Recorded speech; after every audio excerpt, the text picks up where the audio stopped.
value propositions have never been more important than they are today. And I think simply because, markets are just so much more complicated.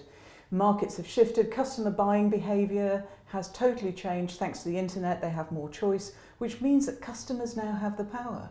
And if you couple this with the fact that employees are looking for more choice and greater ways of more flexibly working, you can see that this whole market shift is demanding a greater way of understanding and communicating the value that you want to design and deliver.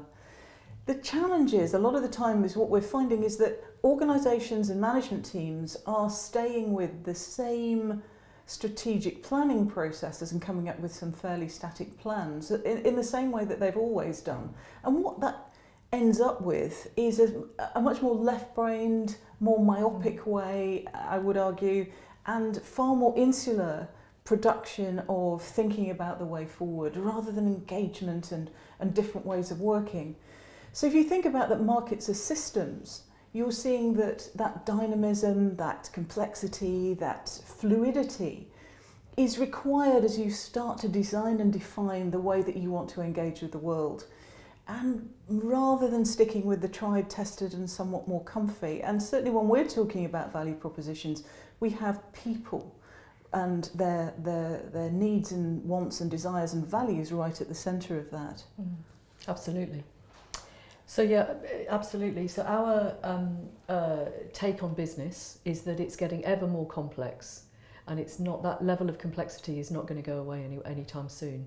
So those old tools for strategic planning, for business planning, are really not relevant today. Some of them are really not relevant. Our approach uses very much a human-centered design approach with people obviously at its core. It's a process.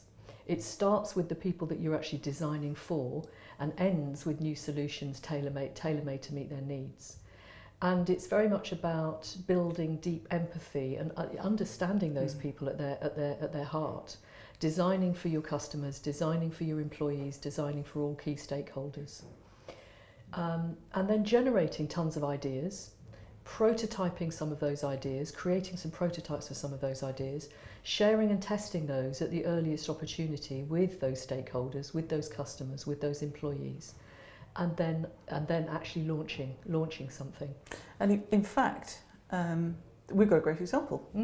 We've been working with one of the UK's local authorities, and that is Aylesbury Vale, and they have done a tremendous job at engaging with all of their internal stakeholders in terms of the employees of the council, but also, and this is I think the fundamental difference that wouldn't have happened a few years ago, they're engaging with their residents, their businesses and all their local stakeholders to ensure that the design of the council for the 21st century is going to be led and informed in a much more dynamic and fluid way with how value is given and experienced by everybody who lives in that community.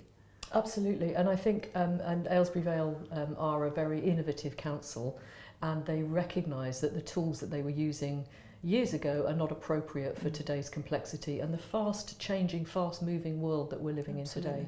So they're designing. It's not a fixed design. It's a as Helen said, it's a fluid design, and this approach is a fluid approach. It's not something you do once and park and then do it a couple of years later.